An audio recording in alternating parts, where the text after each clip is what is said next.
PeeWeeKid. Once upon a time, there was a lively and sweet little girl whom everyone loved the moment they saw her. But no one loved her more than her grandmother, who didn't know what else to give her.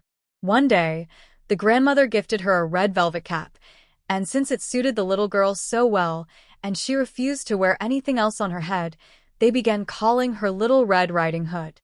One day, her mother said, "Little Red Riding Hood, put this piece of cake and bottle of wine in the basket and take them to your grandmother. She's sick and weak, and these treats will help her regain her strength. But make sure to leave before the heat sets in, walk properly, and don't stray off the path. Otherwise, who knows, you might fall and break the bottle, and what will grandmother have then?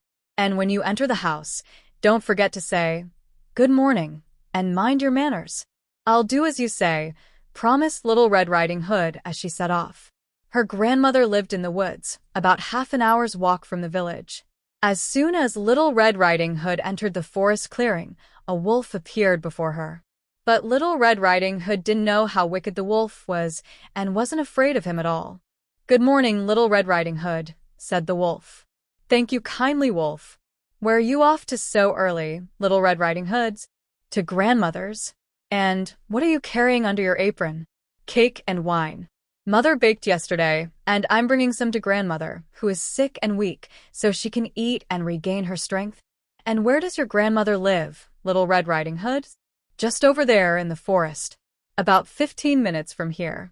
Once you reach the 3 oak trees, her house is right there, and just down the slope is the hazel grove. You know the one?" The wolf thought to himself, what a tender little morsel this girl is. Much tastier than the grandmother. But I need to be cunning to get both of them. The wolf walked alongside Little Red Riding Hood for a while, and then sweetly said, "Little Red Riding Hood, look at these beautiful flowers around you. And you're not even paying attention to them. And listen to how sweetly the birds are singing. You're walking so seriously, as though you were off to school. It's so pleasant to wander and play in the forest. There's so much joy here." Little Red Riding Hood looked up and saw the sunlight playing through the branches of the trees and the beautiful flowers blooming everywhere. She thought to herself, it would make grandmother so happy if I brought her a bouquet of fresh flowers. It's still early, so I'm sure I won't be late. So, she left the path and wandered into the forest to pick flowers. She'd pick one here and another there, but just as she did, she'd spot another even prettier, one a bit farther away. She kept wandering, gathering daisies and bluebells, and soon she found herself deep in the forest. Meanwhile, the wolf went straight to the grandmother's house and knocked on the door. "Who is it?" "It's me, Little Red Riding Hood. I've brought cake and a bottle of wine." "Open up, grandmother." "Press the latch and come in," replied the grandmother. "I'm too weak to get out of bed."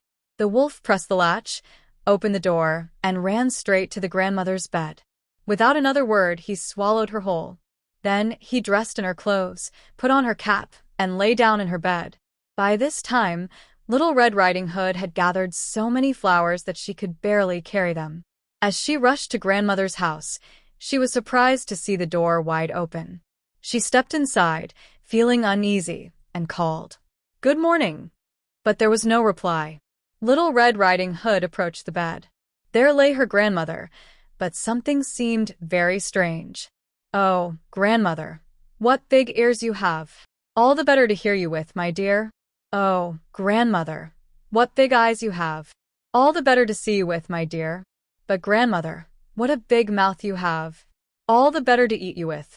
Before she could react, the wolf jumped out of bed and lunged at her to swallow her whole. After satisfying his hunger, the wolf lay back in bed and fell asleep, snoring so loudly that the walls shook. By chance, a hunter passing by heard the noise and thought, "My, how loudly the old woman is snoring. Is something wrong?" He entered the house and saw the wolf sprawled out in the bed. "So here you are, you old scoundrel. I've been looking for you," the hunter exclaimed. He raised his rifle, but then thought, what if the wolf swallowed the old woman whole? Maybe I can still save her. So, he took out a pair of scissors and began cutting open the wolf's belly. Inside, he found the grandmother and Little Red Riding Hood, still alive but barely breathing. The three of them were overjoyed to be safe. The grandmother ate the cake and drank the wine Little Red Riding Hood had brought, and she quickly recovered.